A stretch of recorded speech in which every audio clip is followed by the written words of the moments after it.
Greetings, scholars.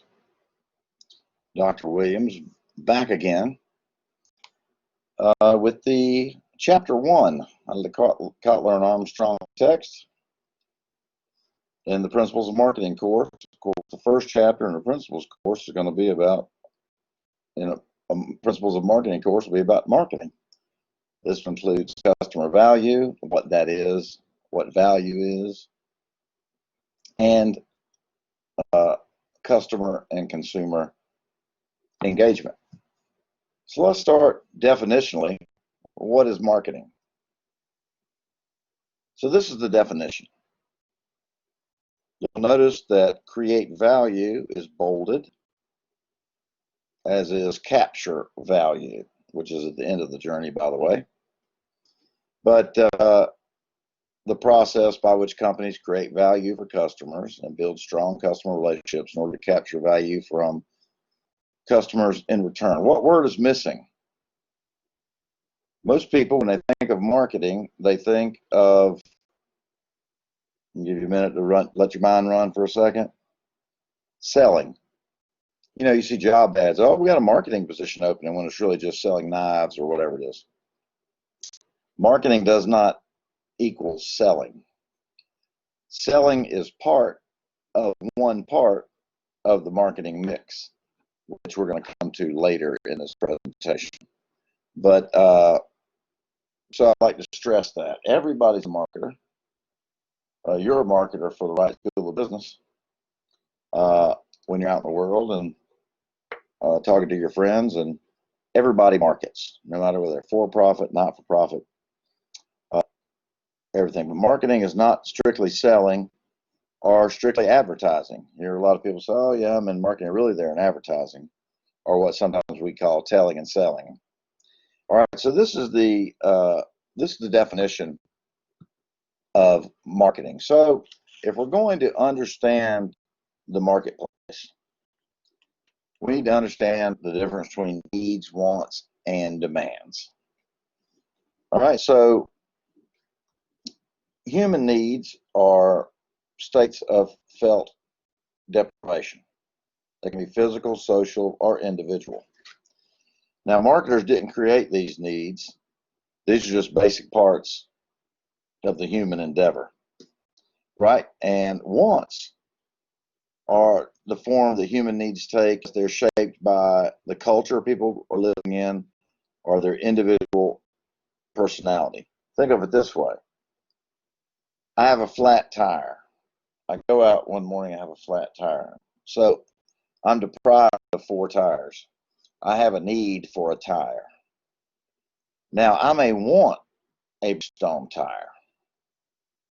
That's what I want. That's what I'm loyal to, and I can afford that. So that becomes a demand if I have the buying power for a Bridgestone tire. If I don't have the buying power for a Bridgestone tire, then I have to buy, a recap. Then that wouldn't fall in that same demands definition. So we have a need. I may need a watch. I may want a Rolex. And if I can back it up with the cash, that becomes a demand. Another fundamental concept in marketing and key to understanding the marketplace and customers is the concept of an exchange. Think of an exchange you probably had today. It could have been you went to McDonald's, you gave them money, they gave you an egg muffin. That's an exchange. You were wanting the Egg McMuffin. You had plenty of choices. You could have got a chicken biscuit somewhere else. You could have got a ham biscuit somewhere else. And they said, well, if you want that, you got to give me a couple of dollars. So you do that. But it doesn't have to be money for a breakfast sandwich, right? Why do people volunteer to help organizations? Say not-for-profit organizations or something that you support. What do they get out of it? They give time and maybe money. And what's the return on that exchange? Maybe they needed it to complete a class, right? And at a very basic level. Maybe they get a feeling inside that they're helping their fellow man, helping a brother or sister out. That can be the exchange. If I don't change my oil myself, which I don't, and I pay somebody else to do it, they change my oil and I pay them money. But I got the oil change, but I also got that time that I would have had to spend changing my oil. So that's to be part of the exchange too. So the key is through your marketing actions, you try to create these exchange relationships where exchanges can take place. Sometimes an exchange doesn't take place, but that doesn't mean that marketing didn't take place. A significant amount of marketing could have taken place, and the exchange still did not happen. So just because the exchange doesn't happen doesn't mean that the marketing doesn't happen. So the capstone course for the marketing majors at the Wright School of Business is Mark 4701, Marketing Strategy. At some schools, that course is called Marketing Management. And that's kind of where you bring it all together. Some art, science, as we try to build some relationships that will be profitable for us, and we decide who we're going to serve and how can we serve those customers, right? So now most products are not marketed to everybody. And why is that? Because in the human condition, there's a shortage of time and there's a shortage of money. That's one of the main focuses of economics. When you've taken your economics courses, we study what people do when money has a limit. Time also has a limit, right? Because we're only here in life for a little while. So in order to maximize what you get out of your time and your money, you will take a market and segment it. Let's say we're selling a Lamborghini. We might not want to buy billboards in an area where people do not have the money to buy a Lamborghini. Number one. Or perhaps billboards are seen as too crass for a Lamborghini owner. So it's more of a turn off than a turn on, right? So we would segment the market into by income, perhaps, where we just go, we have done market research, so we say, okay, people that earn this amount can afford these cars, so where do they live? Let's advertise around there. So let's choose cable instead, so we can just go into those people's houses that are watching some particular show, Bloomberg News or something, I don't know. So if you just think about a college class and the different ways we could segment a college class. We could by gender. We could do it by geography. We could do it by ethnicity. We could do it by income if we had everybody's tax returns. So you can slice and dice the market, and you do that so that you can pick or select the target market that's going to be best for you. If you're selling outdoor clothing or a luxury car or a pickup truck, whatever that we're looking to move, the product that we have that we're looking to market. That's why marketers segment markets and then choose targets. Because if you just spend a bunch of money advertising a $200,000 car on Big Brother, who watching Big Brother makes enough money to afford that car? I'm going to guess probably nobody. Not a reality TV fan. But so that's the concepts of segmentation and target marketing and why we do it. So what value does it bring to the consumer? We have a concept in marketing and other disciplines perhaps as well, of a value proposition. And got a couple examples here, but value propositions are used to differentiate one brand from another. So a company tends to want to set out a set of benefits or values that it's promising to deliver to satisfy their needs. In this example, or this slide, I've got Volvo on the right, and at least there's still one safe place to be. Now, they're not talking about the looks, the tires, the nav system, what goes into what kind of steel it's made out of.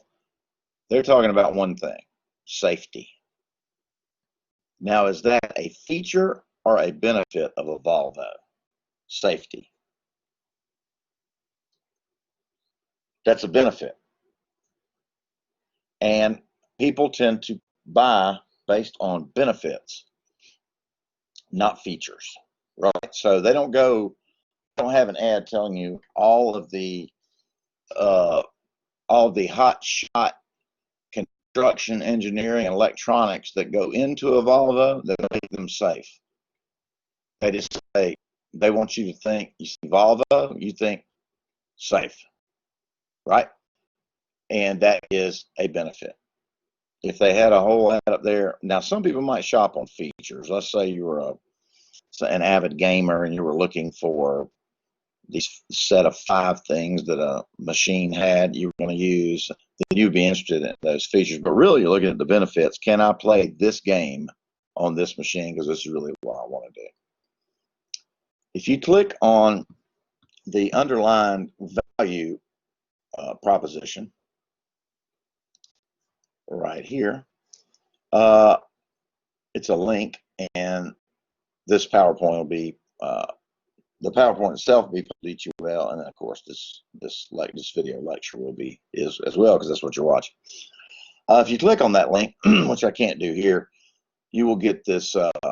It's a link to a company, and they have posted some what they consider to be awesome value propositions. They talk about value propositions real quick and easy, and I think you find it an interesting read. One of the ones they have on there is MailChimp. And if everybody knows MailChimp, we have a subscription to MailChimp throughout the business. People use it for email marketing. So their value proposition: send a better email. That's it. Easy to remember. Easy for the employees to remember. So if you want your employees to remember what your product is and what the value or what its value is to consumers or customers, then that's a good one. Send better email versus some convoluted one that nobody understands. So that is that's a loose definition of the value proposition, which we'll come back to. So this is an overall chart of different marketing management orientations. Or in other words, how companies go to market, how companies do their business. Production concept, product concept, selling, and then the marketing concept at the end. And then at the very end, they've added societal marketing concept, which is kind of the newest thing in marketing. It's been added previous. We would talk about these 4, but so while we're at it, why don't we do that? So the production concept. That has management focusing on improving production and distribution, right? So we think that the way to buy, that consumers want to be able to buy Bud Light wherever they are, generally. Not at a hospital, maybe, but of course some people may want to buy Bud Light at a hospital. But you know, if they go in a convenience store, a grocery store, or even a Dollar General, or anywhere, they want it to be available and affordable. So that's the production concept. And companies that operate that way, they focus on improving production, getting more out at the same cost or at less cost, and distribution and the efficiency of the distribution system. Coca-Cola concentrates on that. Walmart concentrates on their distribution efficiency. Dollar General obviously believes that everything needs to be available everywhere because there's one on every corner. Even Mars, I understand. I'm just kidding. So the product concept follows that on the chart. Holds that consumers favor products that offer the most in quality, performance, and innovative features. So their focus is on continuous product improvement, adding bells and whistles to the product at a continuing and sometimes rapid pace, but certainly a planned pace. Can you think of an example of a company that kind of operates like that? I'm sure you can. I'm sure you just came up with it. That's the correct answer, right? The cell phone industry operates this way to a great extent. Mobile phones, I should have said, under the product concept. So following that, we have the selling concept. This is commonly used with unsought goods. Now, what is an unsought good? That's a good nobody's looking for. So what falls in that category? Well, we're all going to die. Everybody within the sound of my voice and all ships at sea. We're all going to die. So has everybody planned their funeral? They bought a funeral package? No, because it's unpleasant about it. Or life insurance. Now, some people will seek that out when they have, a family or something to protect, or a loan that the bank makes them get a life insurance policy. But typically, those are unsought goods, and they require selling. How about a funeral? Oh, I've said a funeral already. So the selling concept is generally more prevalent in customers that take those kinds of goods to market, unsought goods. And unless there is a large-scale aggressive selling and advertising effort, they're not going to move many of them.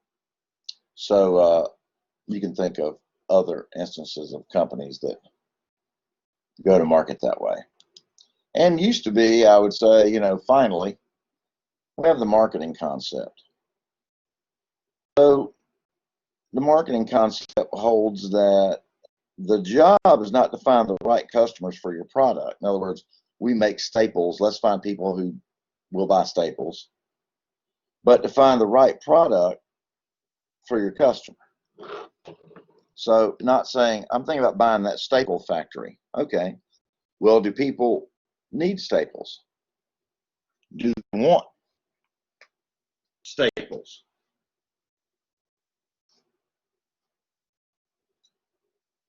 Start from the customer and work your way back.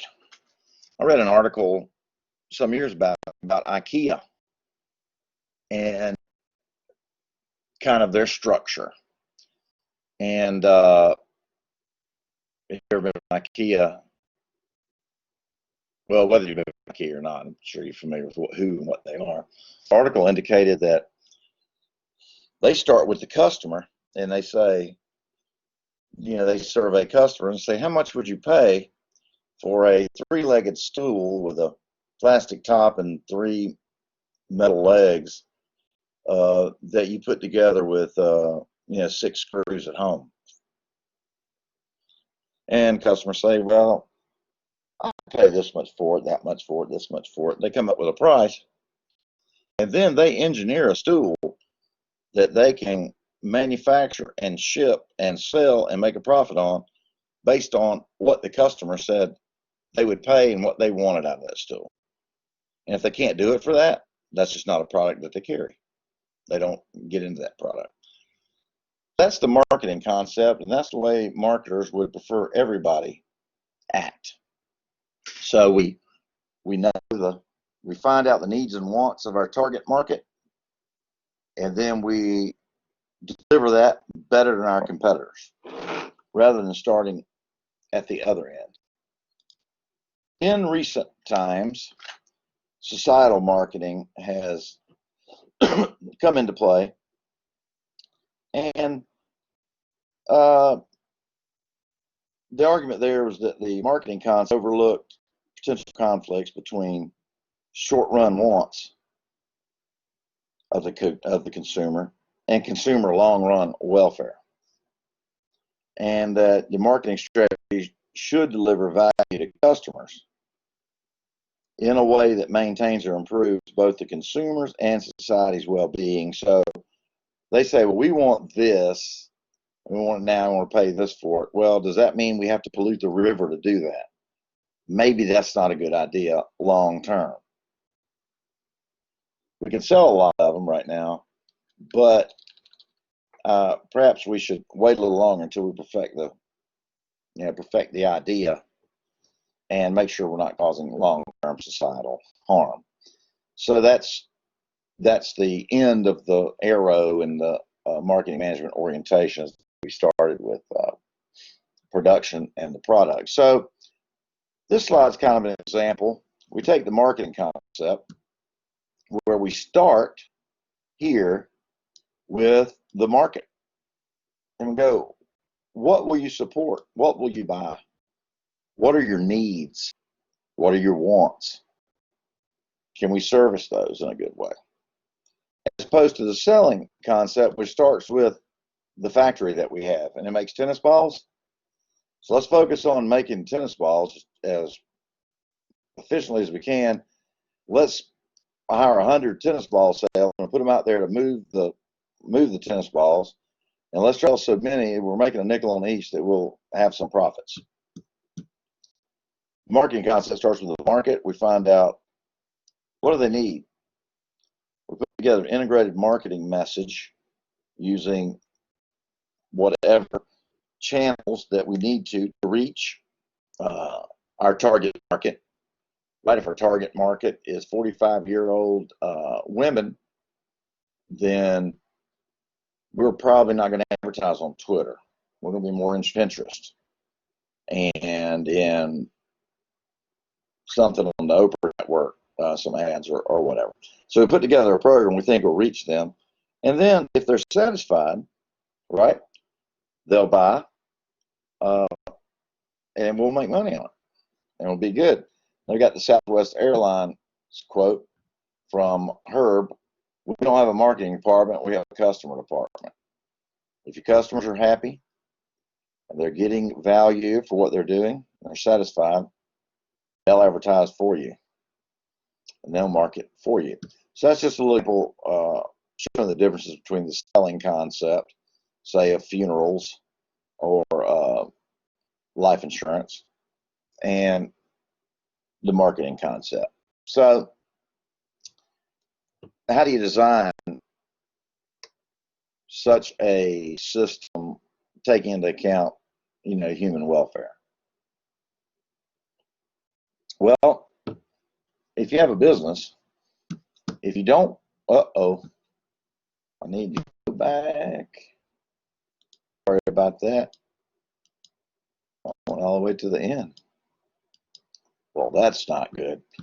If you have to start with profits, right? If you're not profitable, you're not making money, it doesn't matter what sort of intentions you have, because you're not going to be a business. You're not going to be able to do anything for anybody. And that profits are gained from, you satisfying your wants. You're offering something that consumers want, and they will exchange money with you for it. So those are the 2 feet of the triangle in which, societal orientation is kind of built. So is it good for the company? Is it good for the planet? You see they got a UPS quote up there. It's not good for the planet, it's good for business. It's like business ethics. You see people that cut corners and act kind of weaselly, and you go, yeah, but they got that contract, they got that deal. Yeah, But if they get busted, there's going to be horrible fines to be paid, and press that they're going to have to knock down, bad negative word of mouth, and it's expensive. It's better not to have those expenses. It's better not to get your factory not to get busted by the state or the federal EPA because you've been polluting the water for 5 years, and then they sue you to get $50 million to clean it up, and it puts you out of business. So you made some profits there of those 5 years by cutting corners, but was it worth it?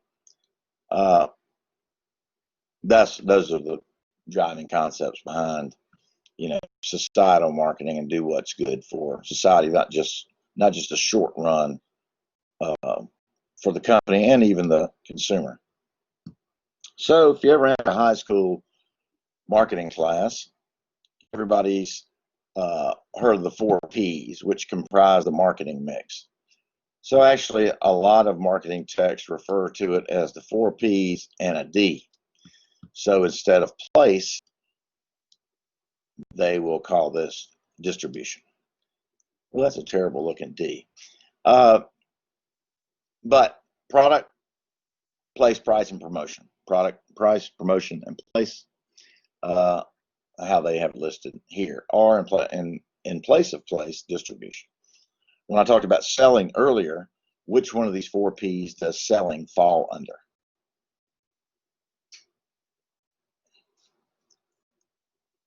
Ding, ding, ding. I know you're all thinking promotion, and you're right. Selling is part of promotion. So marketing does not equal selling. In fact, it's not even all of promotion. It's just a part of it. So the marketing mix is, if we're thinking about we're making boats and we're going to go to market with boats or whatever, we need to see, the product, the price, how we're going to promote it, and the distribution of it. Where's it going to be available for sale? The internet, brick and mortar stores, only in Georgia, only in the Southeast, internationally.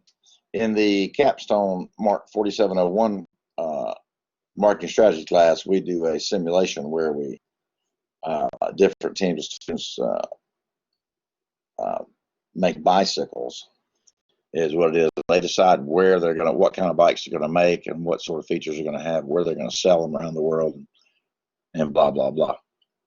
So, but anyway, you blend those, the marketing mix tools, into a comprehensive integrated marketing program. And the goal is to communicate and deliver the message that you want to deliver, right? To our customers that we chose through market segmentation, and then by selecting target markets. And that's how they work together. So CRM is another relatively new concept too, in business and in marketing. And if anyone has a person that's involved in sales or marketing, they may have heard of some big software program. Salesforce is one that they use to manage all their customer relationships, their touch points, and different information. So definitionally, it's the overall process. It deals with acquiring, keeping, and growing customers. It might be the most important concept in modern marketing, where you, instead of just having a transactional relationship with a customer, that we have more of a bond, or try to build a long-term relationship with a customer. So why? So relationship building blocks. You notice the left column says customer perceived value. Now, why does it say customer perceived value? Because customers very often don't judge values and costs accurately or objectively, and they tend to act on perceived value. Now, our hope is they perceive our product to be very valuable. Sometimes they don't. You have to impress upon them or show them how it is valuable. I'm going to stop for a second and talk about value. I'm going to give you an easy way to remember value. What you get for what you give. Okay? So we give something. We could give money and get a biscuit. We could give time and get a warm feeling in our heart as we volunteer. So we give something, and what do I get back? As long as I feel that I'm getting back an equal or better amount of what I gave up, then I'm satisfied. I'll probably be a return buyer. If I'm not, then I'm either going to equal out that relationship or the company is going to equal it out. All right? And I'm going to want to pay less, or they're going to want to give me more value. So if the performance, let's move to the customer satisfaction part. If the performance falls short of expectations, I'm dissatisfied, right? So if I buy a product, if I buy a mobile phone, and it doesn't match my expectations, I'm dissatisfied. Now, how can a company increase customer satisfaction? Right? The two fastest ways are to lower the price or increase the service. Right? So you put it on sale, and people say, well, it didn't work great, but I did get a deal on it. Or say, well, it doesn't work great, but they gave me a warranty on it. So if anything happens to it, it won't cost me anything. So remember that the purpose of marketing is to generate customer value profitably. So each of those decisions you make, you're thinking, can I do that and still make a profit? Can I offer more service and still make a profit and increase customer satisfaction? Perhaps. So those are the building blocks upon which relationships are typically built. So at one extreme of a customer relationship, you have thousands of low margin customers, and they have a very basic relationship. Think Walmart. Walmart advertises heavily with a message that says, we have low prices.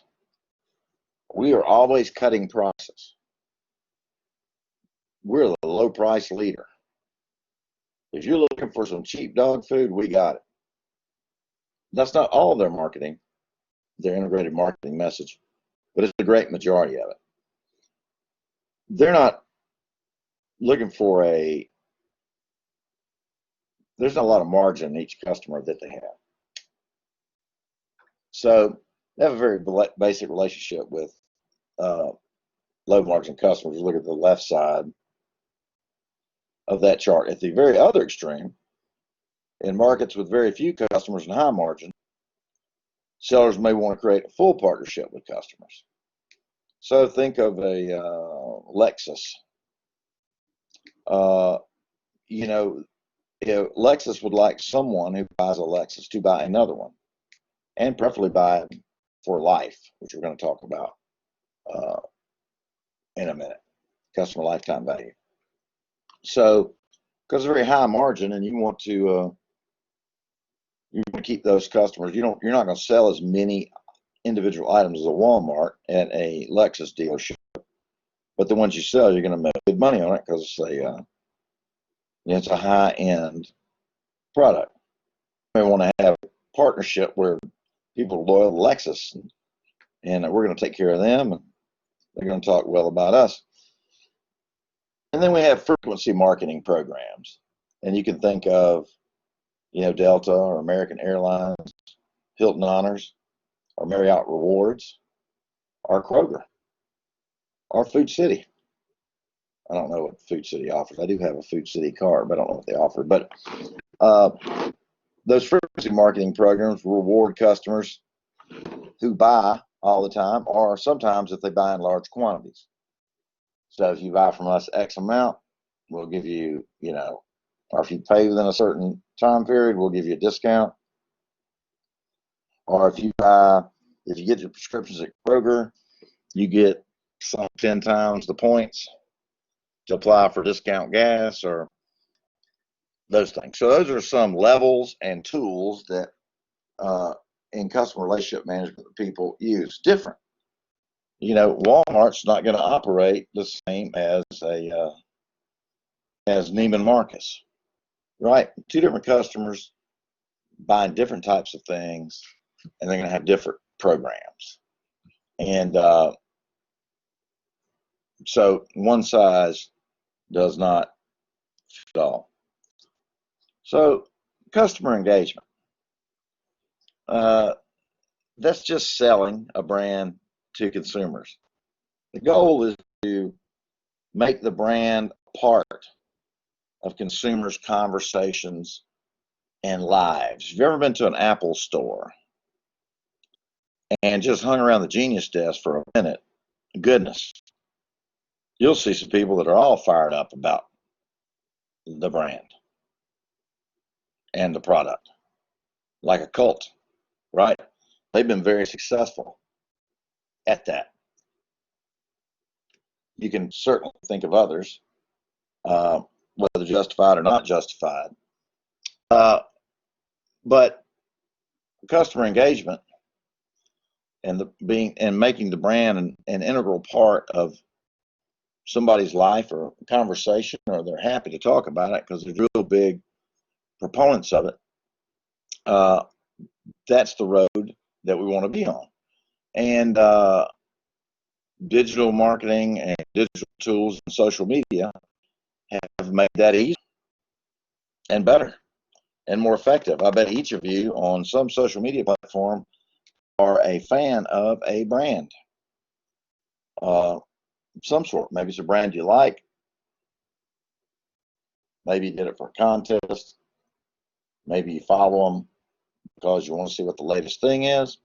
But it's very much easier today than it was 20 years ago when those platforms and tools didn't exist. And what's really nice with respect to word of mouth, or electronic word of mouth if you're online, is consumer-generated content, consumer-generated marketing, where people post unboxing videos of some toys that they bought, and that has a lot of sway with people because the source credibility of the film creator is very high, right? Because they don't own the company. They're just talking about the product and what they got. And here's the new iPhone I got, and look at the movie I made, and blah, blah, blah. You encourage those. In fact, every year during the Super Bowl, Doritos shows ads for Doritos that were made by fans of Doritos, and they have a winner, and they're pretty good. And in marketing, positive word of mouth is the gold standard. If I can have somebody talk about my restaurant that doesn't own the restaurant or work at the restaurant, has no financial ties to the restaurant, then that source has a lot of credibility. And within their circle, you can't buy that with a firm-generated advertising message. So when consumers generate marketing tools about the Stihl chainsaw they bought, or the Apple iPhone, or whatever the brand is that they're into, Jeeps, that's another big community that does that. They're engaged, and that's great word of mouth marketing that the firm doesn't have to pay for. Have you ever been in a store or somewhere and trying to return something that's it's a legitimate return? It's not something they're trying to rook them out of any money on, and you get treated poorly, and you say, you know what, you got me this time on this purchase, but I'm never going to come back here. That store lost your value to them and lost an entire stream of purchases for the rest of your life. And let's say that's 40 years. That's a lot of money. So smart, good, and profitable businesses would rather create customer loyalty and retention and preserve a customer's value to them throughout their lifetime. It's cheaper to keep a customer that you have than it is to go out and recruit a new one. We already have this one. He or she has been shopping on our site or in our store for years. Why do we want to get into a tiff and make them angry over, $1 adjustment off a purchase when they stand to purchase $50,000 worth of stuff from us over the rest of their life? So that's the concept of customer lifetime value. Now, you'll notice there's a reason that Walmart has a bank in it, an optometrist, and whatever else they have. And it has an optometrist and a pharmacy and groceries and goods. They're all trying to increase their share of the customer, the portion of the customer purchasing that the company gets in its product categories. So if Kroger didn't have a pharmacy, they would lose that pharmacy business to Walgreens across the street, whatever. So they're constantly surveying their customer base to see what would they do if we had things available, right? Would they put their change in the store? That they'll probably buy it in here when they get their money. A bank or renting or getting a subscription or all those concepts are increase their customer. In other words, rather than $3 for that visit, get that extra, so we'll get $40. If it was a bank, increase the share of wallet. If you can account with and you get a mortgage to buy a house,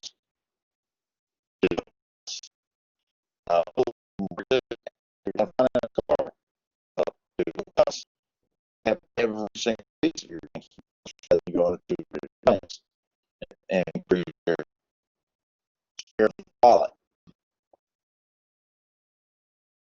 So that comes under the category of capturing value from customers, which is what we want to do at the end of the chart, which we'll see. Now, why this is messed up, I don't know.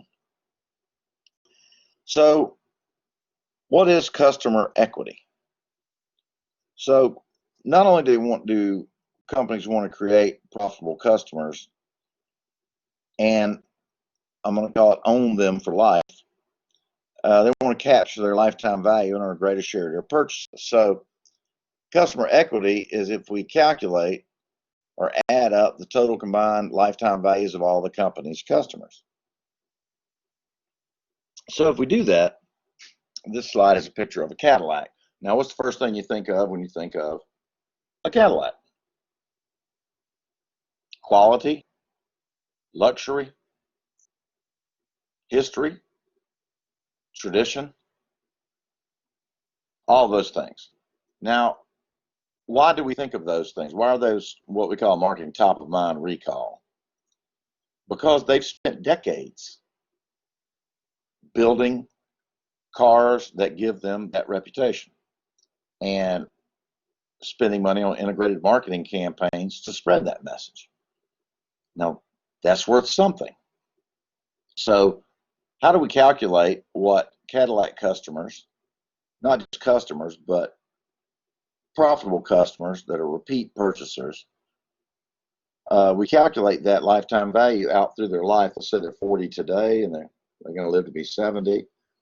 So we may have to do some estimation and do those kinds of things. But if they were going to sell the Cadillac brand, that would certainly be in their calculation. Yeah, you can buy the parts and the equipment in the buildings and all that. But there's also another portion here that people know what a Cadillac is. And that's worth something. Now, what is that worth? Let me calculate that out for you. And we'll use customer equity as part of that. And the better your customer equity, the more valuable your business is. So the more loyal the firm's profitable customers, the higher the firm's equity. That's just common sense. And that is an explanation of that concept. So, as I mentioned before, 20 years ago, a lot of tools were not available that are available to marketers today.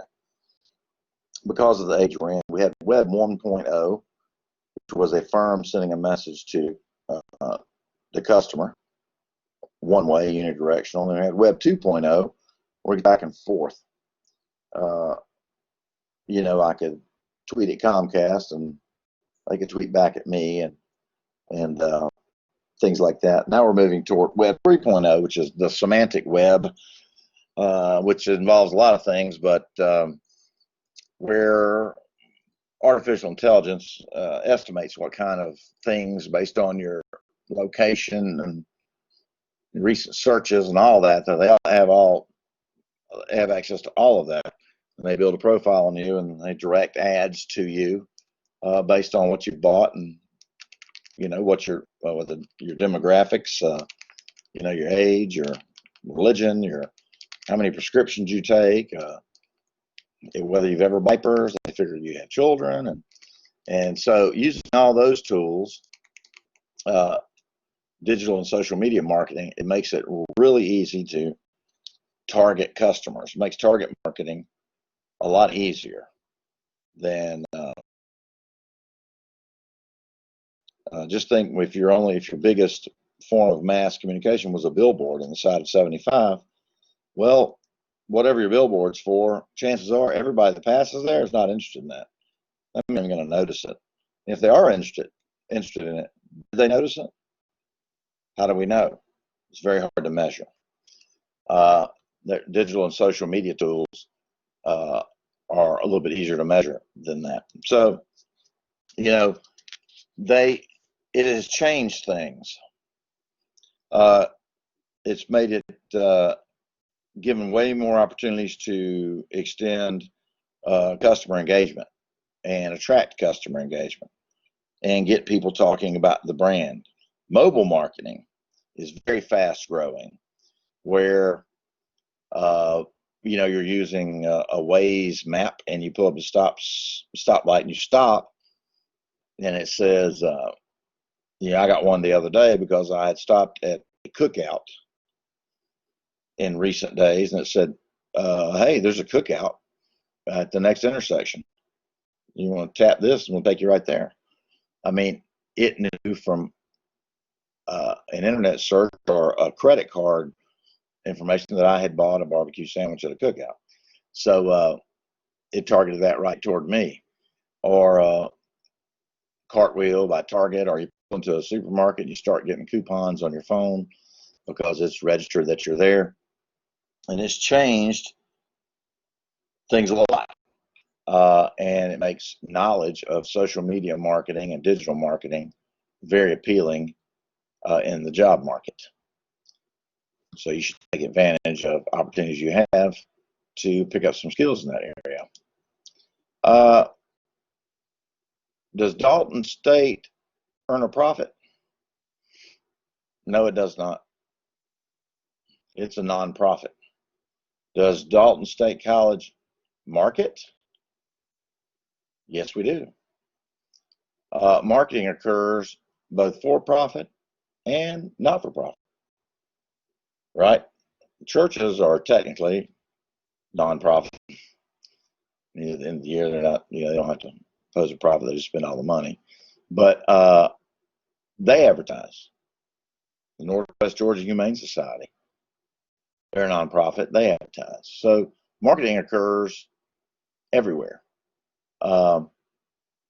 And this is just giving some updates, this slide, you know, globalization and sustainable marketing, which we talked about a minute ago. But if you did have an interest in marketing, you could, you know, the Red Cross is a nonprofit, but they advertise and they market services, products, appeals.